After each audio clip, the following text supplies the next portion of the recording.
Mga pagkaing Pilipino na pinuri ng mga chef sa buong mundo top 10, ika-10 pancit. Mga pansit na may gulay at karne, simbolo ng mahabang buhay, pinupuri ng mga international chef bilang perpektong balancing noodle dish, ika-9 lumpia. Malutong na pritong spring roll na may laman na karne o gulay, itinuturing bilang isa sa pinaka-addictive street food sa Asia, ika-8 lang. Dahon ng gabi na niluto sa gata at sili, pinahahalagahan ng mga chef ang tapang at lalim ng lasa nito. Ika-10 sinigang, masim na sabaw na may karne o seafood.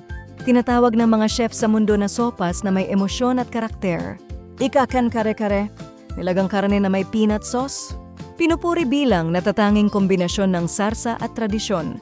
Ika-9 sisig, tinadtad na baboy na may sibuyas at kalamansi. Sinasabi ng mga chef na ito ay isang henyo ng texture at alat.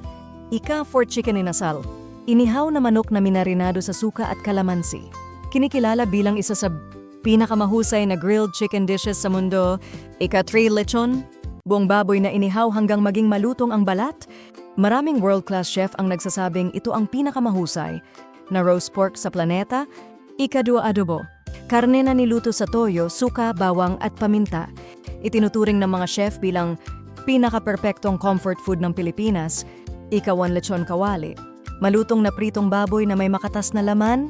Pinagkakasunduan ng mga chef sa buong mundo bilang yung pinakamapanganib pero pinakamasarap na crispy pork dish.